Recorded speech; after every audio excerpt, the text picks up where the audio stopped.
looking like he's got one more good run. Sips a little shaky, but his heart is still true.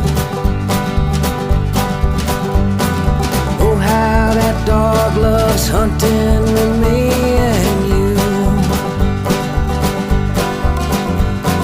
Sporting Dog Adventures, run, boy, run. Everything you need is here under the sun.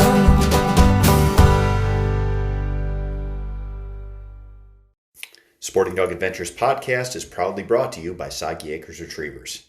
My name's Jeff Fuller. I've been breeding dogs for over 20 years, and it is my passion. We love putting best friends in people's homes and selling them that dream of riding the truck next to you, running around the field on a hunt, or just being a best friend at your house. If you're looking for a high-quality Labrador Retriever puppy, please check our website out as www.soggyacres.com. Or you can call me at 262-215-9683 or email me sportingdogtv@gmail.com. Remember, whether it's yellow, black, or chocolate, everyone deserves a Soggy dog. Here at the Sporting Dog Adventures podcast, we are all about the dogs. As our listeners, we want to thank you all for listening. We want to ask you a favor. Please give us a 5-star rating. Give us a thumbs up. Share us with your friends. If you can support us financially, go to Anchor Support and support us there. We are only as strong as our fans and your help that you give us, where we are going to spread our love for dogs and dogs in the field. Please share it to your friends and family. Please help us grow. Thank you again so much for listening to us. God bless. Welcome to the Sporting Dog Adventures podcast. I am your host, Jeff Fuller, and I'm here with my lovely wife, Kate. Hello. We are going to talk about puppy prices and how they've changed in the last year or so. We are going to talk about not relying or even having your children be the caretaker or trainer for your puppy. And then in the hunting tip, why it's important to have a clean source of water for your dog when you're in the field. So let's go to puppy price. Wow, have things changed? Puppy costs are going through the roof, and it's for a wide variety of factors. So we thought we'd kind of break it down for everyone so people could understand why, when they bought a dog from us, say, even as little as 2 or 3 years ago, the price today isn't now what you would have paid even that short a while back. Yeah, I mean, it comes down to what everyone's reading about the economy. It's inflation. And it's funny because people look at animals and as buying a puppy. I actually have people that are upset with us because they're like, I can't believe you're charging that much. And it's like, my goodness, the price of a truck doubled in the last 10 years. You're going to pay more for a puppy because the same reasons that those costs have gone up, it hits us as well. Obviously not metal charges and shipping and all this other stuff from all across the world, but a bag of food is probably about double what it used to be. We have our vet program for people that have our foster guardian dogs. And I know when we started that program probably 10 years ago, it was $200. 5 years ago or 6 years ago, no, it was probably 5 years ago, maybe even 4, we raised it to $250. And now we had to raise it to $450 because our vet costs have doubled. It wasn't fair to the families anymore. We cover basic shots and a wellness check and everything like that. Just your basic veterinary each year. We reimburse them. And the benefit of the program is they get this, wonderful dog, and we take care of the basic costs and, of course, all the costs related to breeding. But they were taking money out of pocket for just basic veterinary expenses. So that wasn't fair. So we had to increase what we reimbursed them. And then you look even like, I know I paid our electric bill last month. It was $1,200 just for our kennel. It's brutal. Now, mind you, when you have a puppy kennel, you have dog doors that are basically where the dogs can go in and out. They're not insulated. So you're pretty much heating something that has an open hole in the wall that is sort of closed. And you're heating it, especially when you have a new litter of puppies, to 75 degrees. So yes, there's always cost, but it's pretty uncommon for me to look at a bill and choke. And I was like, holy cow, is that expensive? $1,200, and that was just for 1 month. Yeah, and that doesn't count the house where our office is. And that same bill last year, I would have said was probably between 700 and 800 for the same facility. Yeah, the good thing that I see now is when we had the TV show and I was traveling a lot, that would have eaten my lunch with gas prices, food costs, all the stuff that goes in with travel. That would have just destroyed us as a company. But we're not doing that, so we've mitigated the costs somewhat there. But yeah, just the regular dog care, just feeding them, heating, cleaning supplies, all of that stuff. I mean, my goodness, bleach. It was so hard. Yes. I had to pay a ton of money for bleach when everything was raging the pandemic and people were panic buying everything. And I'm looking going, I actually use bleach wipes like every day. I actually use bleach. Could someone please help me out? And there was no help. It was just pull it out of your pocket. So when you look at costs on a puppy, that is why you have your costs that are going up. And I would say that your puppy prices in our area probably have gone from anywhere from like $1,000 to $1,800 a few years ago to now you're probably looking at $1,500 to $2,500. And I know it's expensive, but at the same time, I have a buddy that bought a brand new diesel truck and he paid $86,000 for a truck. And I was like, my goodness, did you get two? Right. That would have gotten you two not all that very long ago. So moral of the story, I guess, is just that, breeders are literally not making any more money than they used to. It isn't that at all. It's just the cost of everything in America has gone up right now, and our costs have too. And we have to do that if we want to stay viable and stay in business. It's otherwise you're taking money out of your pocket and you'll have to close. You'll go broke. And you don't breed a dog until they're 2 years old, and there's no guarantee that they can actually have a litter. I don't think what people realize is by the time, if you add purchase price in and all the vetting, you're probably looking at now, today, we'll have $5,000 in a female before we even have a puppy out of her, and before we even know if she should be bred, if she can be bred. Mm-hmm. Oh yeah, veterinary reimbursement costs. Those first year to two are super expensive on the vet costs. Obviously, you've got all the food. And then what people don't realize is all the progesterone tests that we have to do every single time. You got to get their hips checked, their eyes checked. Certifications, yep, all of that. And that's not even taking into account that you're paying yourself for your time. So you're basically volunteering your time and having it be $4,000 to $5,000 before you even breed the dog. And that's when you're doing it right. That's why when people do find dogs for cheaper, you have to realize those folks are not doing any genetic clearance. They're cutting. There's not even corners. There's driving right through everything. They aren't doing a thing except for putting one dog with another. There's no expertise. It doesn't mean you're going to get a bad puppy, but if you look at your chances of having a puppy that is going to have many issues, you're going to have less if you go with a good breeder. Mm-hmm. Yeah, find somebody, do your research, find somebody who's reputable, and have the understanding in advance that quality is going to cost you money, but it'll save you a lot of expense and heartbreak in the long term. So that's it for this part of the show. Next, we want to talk about why you should not have kids be the caretakers or trainers for your dog. All that and more coming up after this.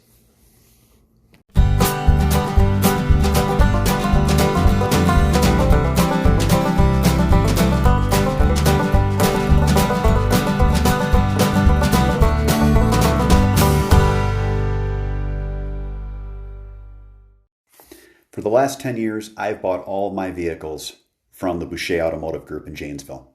If you want to get a great Ram truck or a great Ford truck, my son actually bought a used Chevy truck from them. They have fair prices, they have a knowledgeable, honest staff, and they really stand behind their products.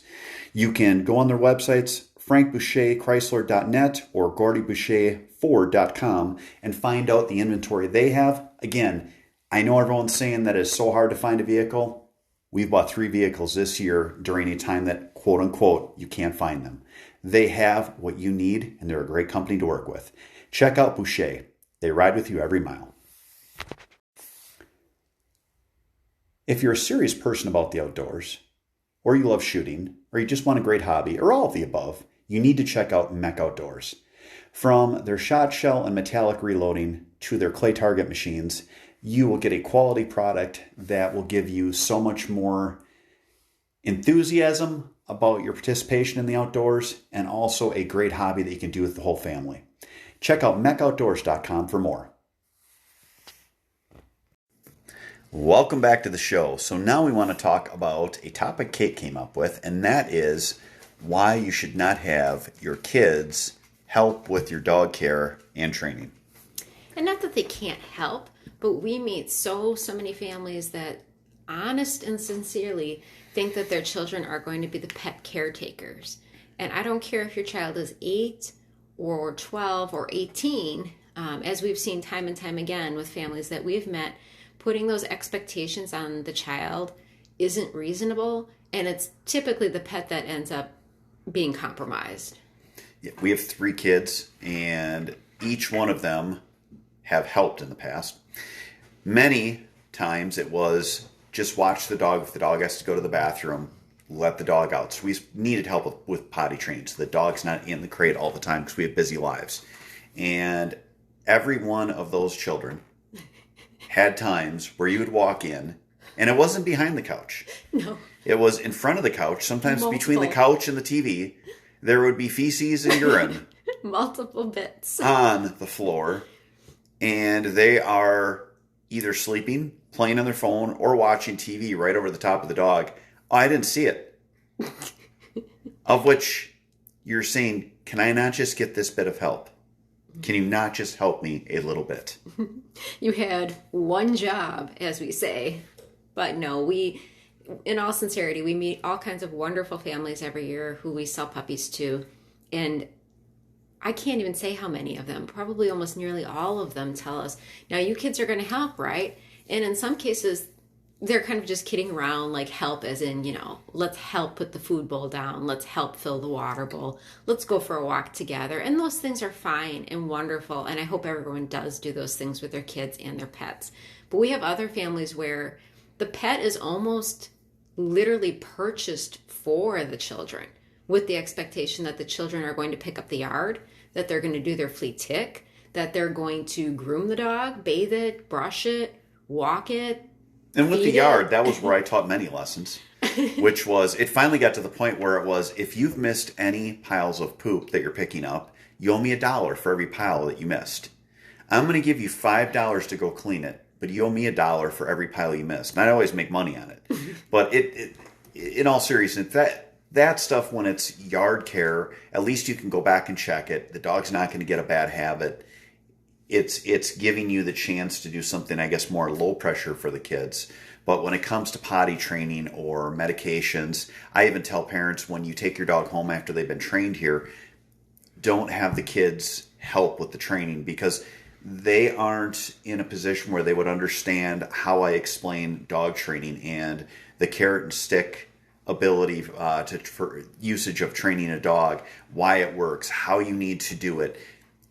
What will happen is you'll have little kids that are going to go out and they're going to help, and invariably they're either going to do something that's maybe not humane to the dog, or they're going to set your training back.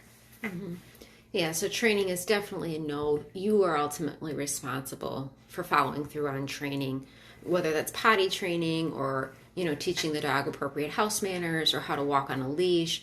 That is not an expectation to put on a child. And I say child, I mean that quite broadly. I include teenagers in this. Yes, they're plenty old enough to know, but generally speaking, the dedication isn't there, and they're not invested in it like you are. So if you want that dog to be well-trained, well-behaved, it really is on you to follow through with that. And as far as things like feeding, making sure that the dog is getting the proper amount of food measured out, do not assign that to a child. They're going to take the bowl, they're going to walk in there, and they're going to scoop some in and kind of be like, okay, yep, close enough. Medications, no, never rely on kids to do any kind of supplements, medications, flea tick, heart guard, any of that. That's not a job for kids. The training isn't, the potty training isn't. Walking, I would only recommend it if you're going along, especially, if you have busy roads. We live right off of a highway. We don't even let our kids walk out there without a dog. There's absolutely no way. Go with them. Don't put that burden of responsibility on the kids, and never ever buy a pet. And I don't care if it's a dog, a cat, or a ferret, or a tropical fish, nothing with the expectation that your children are going to be that pet's caretaker. It's going to fall on you, and largely it should fall on you. So that's it for this part of the show. Next up, we're going to talk about the importance of taking clean water with you when you're out in the field. All that and more coming up after this.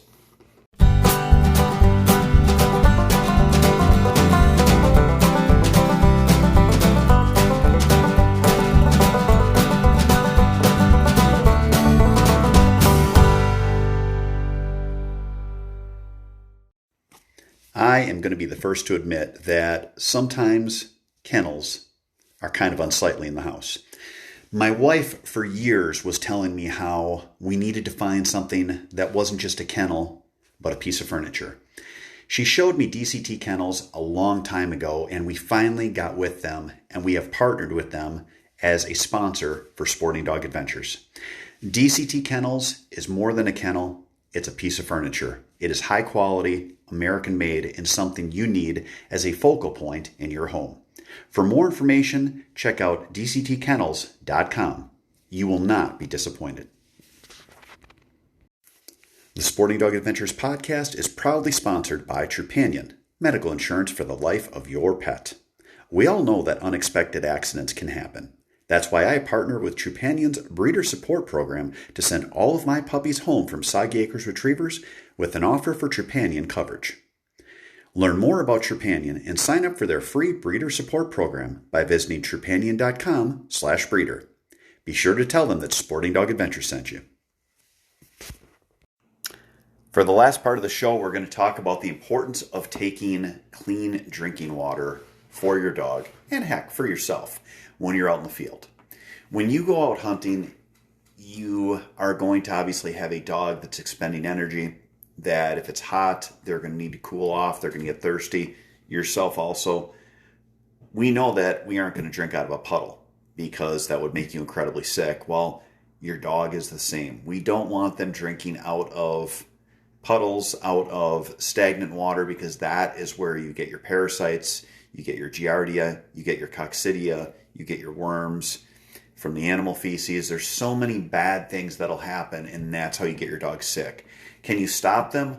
No, at times they're going to, but overall, make sure you're bringing along a water bowl, a water bottle, and just working with your dog. Now, there's some people that will actually teach their dogs to drink out of a bottle. I've seen that. It's pretty cool. They spray it right in their mouth.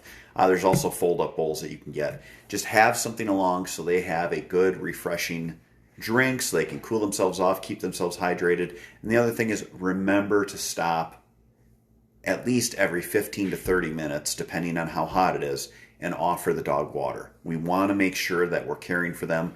These animals are so driven and so dedicated, they would run through a brick wall for you. Don't have it be where you lose your dog because they overheat. I still remember back when I was filming, we were in South Dakota, and they told me that they had one opening day that was a hot day. It was like 75 degrees. Somewhere in the neighborhood of like over 60 dogs died that day because people did not take the time to let the dogs cool off and didn't have water, and because the cover was so heavy. When they're in that cover, the humidity levels are higher, there's no breeze, there's no real way for them to cool off. So keep that in mind and do what's right for your dog, do what's safe for your dog.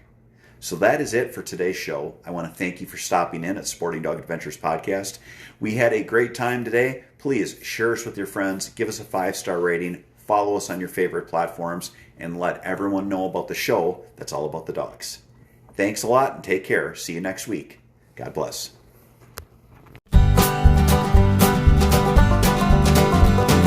Sporting Dog Adventures, run, boy, run. Everything you need is here under the sun.